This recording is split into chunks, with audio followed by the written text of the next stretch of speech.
Hey, Agatha. It's been a really long time. It's me, Charlotte. What? Charlotte? Is that really you? My goodness, how many years has it been? I haven't heard from you at all since you left the orphanage and got married. You never even came back to see me. You had me worried. How are you? I'm okay. Well, actually, I'm not okay at all. Why not? What's wrong? Listen, Agatha, the thing is, I got kicked out of the house. What? Kicked out? I'm at the police station near the train station right now. They're letting me use one of their phone chargers. I was so desperate to contact you. I feel so embarrassed having to ask you this. But can I come back to the orphanage? I have nowhere to go after being kicked out. There's nowhere else I can stay and no one else I can turn to. I don't even know where I'm gonna sleep tonight. Oh, Charlotte, you poor thing. Of course you can. I'll have someone come out to pick you up immediately. Just stay where you are, okay? Thank you so much. What exactly do you mean when you say you got kicked out? This is all such a shock.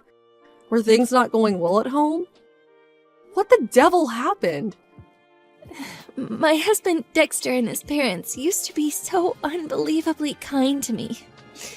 I felt like the luckiest girl in the world to have such wonderful people in my life. Until we got married. When we did, he asked me to quit my job so I could stay at home and support him. It didn't sound so bad at the time, but he asked me to move in with him and his parents. And that was when everything changed. All of a sudden, his mom and dad, who up until then had been the kindest people I'd ever met, started treating me like dirt. It was like living with demons. They said I was obliged to be their family servant because they, to quote them, gave my miserable life meaning by adopting me. They forced me to work like a dog every single day from 3 a.m. in the morning to 12 midnight. I wasn't even allowed to take a break to sit down.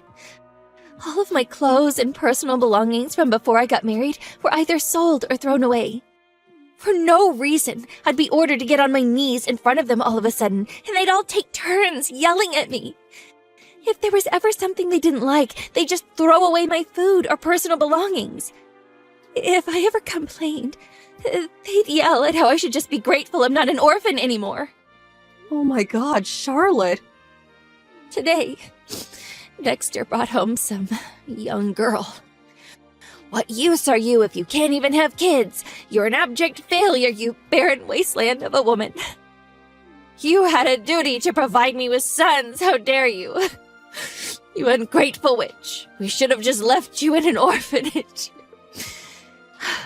These were just some of the things he yelled at me in front of his new girlfriend. When he was done making me feel like I wanted to curl up and die, he told me they were getting married and ordered me to leave. He basically kicked me out with nothing but the clothes on my back.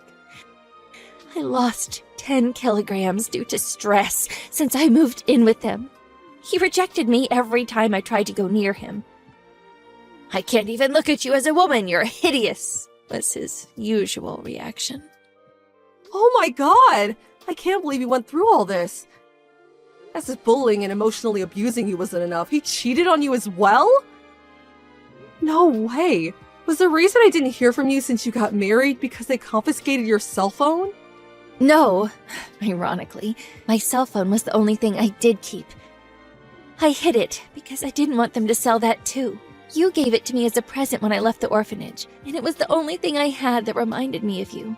There was no way I was gonna let them take it from me. I didn't have a charger though. The reason I couldn't contact you all this time was because my battery was dead. The first thing I did after he booted me out was to look for somewhere I could charge my phone. So that's how I'm able to message you now.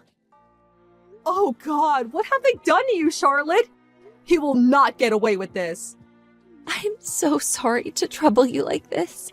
Ugh, it's so embarrassing to have to rely on you like this, despite being in my 20s now. even if it's just until I can find a new job and somewhere to live. Please, can I live at the orphanage again for a little while? I'll do chores, odd jobs, help look after the younger children, anything. Don't be so silly. You don't have anything to apologize for. I'll always see you as my own daughter, and you'll always be welcome at the orphanage. If you want to come home, you can come home whenever you want to. What kind of mother would I be if I said anything otherwise? Agatha. Whether you find yourself to live or not, you can stay for as many months, or as many years as you like. This orphanage is your home. I'm an old dear, well into my 70s now, so it's probably more appropriate to call me your grandma than your mom. But I'll always be here for you, Charlotte. Never forget that. Thank you so much. I'll run you a nice hot bath and cook you some meatloaf and apple pie and custard. You only have one job when you get here, and that's to relax, unwind, and forget about all the horrible stuff you've been through. Leave the rest to me. Good evening, Dexter. It's been a while. This is Agatha, the head mistress of the orphanage Charlotte grew up in. She just contacted me in great distress. It seems like we have some things to discuss. She told me everything about how you and your parents have been treating her like less than human, like your own personal slave since the moment you got married. On top of that, you cheated on her. Brought your lover home and kicked Charlotte out on the streets, didn't you? Tell me, did you ever think you were going to get away with such despicable behavior?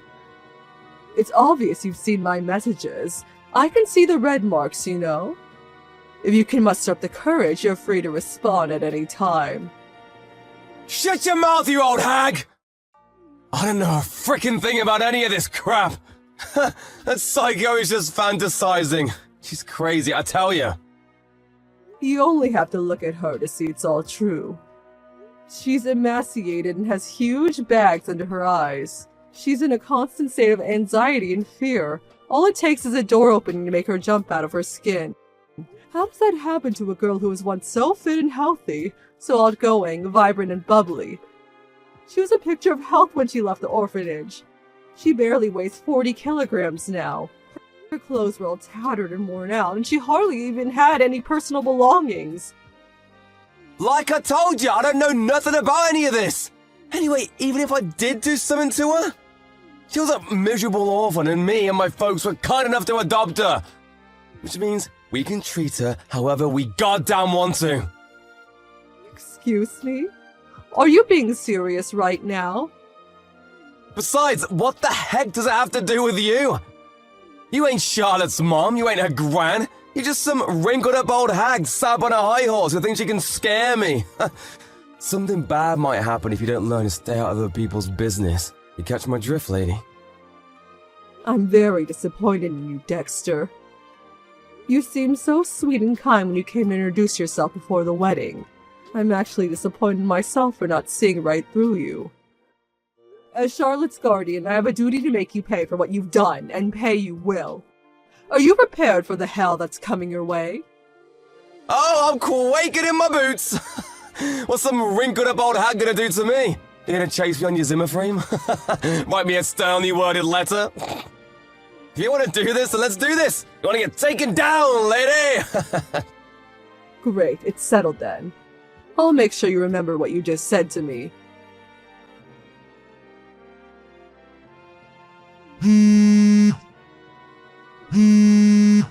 Hey, Charlotte! What the hell did that old hag do? You got any idea how much trouble you're in, girl? You just goddamn wait! Answer me! I know you're looking. Good morning, Dexter. This is the old hag. What can I do for you? I ain't interested in talking to you, hag! Put me on to Charlotte now!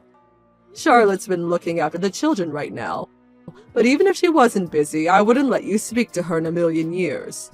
What do you want? Make it quick. You seem to be in quite the panic. Anyone would think you received a court summons or something.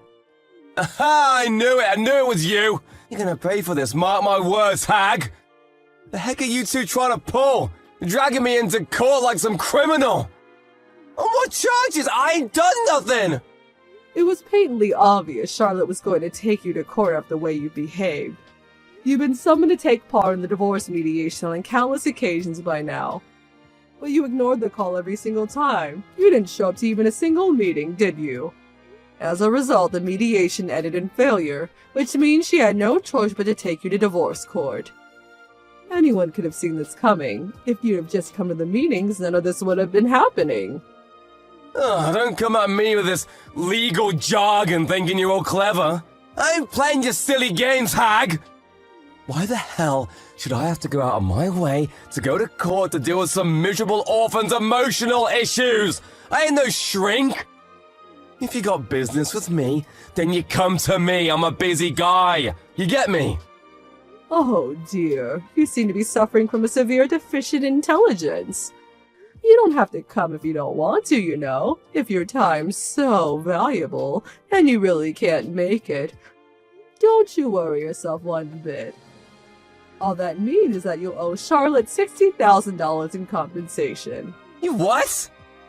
As a rule, if you don't show up to the trial, you lose the case by default, which means that you're obligated to pay the full amount of the claimant's requested compensation without even getting the chance to defend yourself.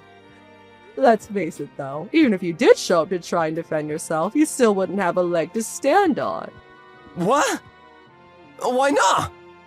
It just so happens that one of the children I raised in this orphanage is now a very successful lawyer. His area of expertise also just so happens to be divorce law. All it would take is one phone call. I do hate the idea of causing him a nuisance, but I get the feeling he'd drop everything if he had to help me in my time of need. Thinking about everything you did to her. Harassment, bullying, cheating, stealing. As well as all the rest, this clearly isn't a fight you can win. Whatever! This crap just ain't gonna stand up. It ain't got no legs. Harassment, cheating? I ain't got the foggiest idea what you're talking about. I ain't that kind of guy. If you ain't got proof, then you're nothing but a doof. Well, now that you mention it, I also just so happen to have a friend who runs a private investigation agency. One phone call was all it took. I have enough proof to take you to court 10 times over. To give some specific examples, how about bringing your lover back home to flaunt her in front of your wife, despite the fact you're still very much married? It seems like you're known as quite the womanizing sleazeball around the neighborhood, too. I heard some very interesting stories. Not just the cheating, either. Surprisingly, they even knew about the abuse, too. Do you ever get the feelings your neighbors avoid you? Huh? Another one of the girls who grew up in the orphanage became a doctor. Charlotte went in for an examination at her practice and provided me with documentation on all of the physical damage you've caused her, all permissible as evidence in court. Do you understand now? We're certainly not going to struggle proving anything. Nothing you could possibly say will get you out of the 200-meter hole you dug yourself into. You're lying! Ain't no way any of this is true. You expect me to believe a miserable orphan like her can afford to hire lawyers and private investigators? Oh, don't make me laugh. She ain't got the money to take me down. It's true. You and your parents did steal all of her money and leave her with nothing. Which is why I'm paying for everything. You're doing what? Why the heck you gonna use good money on some waste of space with no parents? She ain't even blood to you. You gotta be kidding me. Ain't no one that stupid. Whether we're related by blood or not means nothing to me. I raised her as if she was my own daughter. She's my family and I love her. What other reason do I need than that she's family? There's nothing I wouldn't do to protect her. God freaking damn it, alright fine. You win, I'll apologize. She can have all her stuff back. I'll even give her some money to show I'm sorry, alright? We'll be square then, won't we? Do you seriously think you're getting off that lightly? Don't be so ridiculous. If we're going to do this, and we are going to do this, then we're going to do it properly. No one lays their hands on my daughter and gets away with it. You're going to regret being born when I'm finished with you, boy. Surely you knew this would happen when you decided to victimize and abuse my Charlotte. Surely you weren't stupid enough to believe there'd be no consequences. What? You threatening me? I might not look much, but believe it or not, I used to be the CEO of a major company. My son took over when I retired, and he's running the show these days. I still talk to him regularly when he needs help with management-related things. I'm kind of like his personal advisor. So what? You think I care about some crappy company? Did you know that that crabby company is your company's biggest client? Say what? I made a few recommendations to my son at the time you two got married, after I found out you worked in the same industry as us.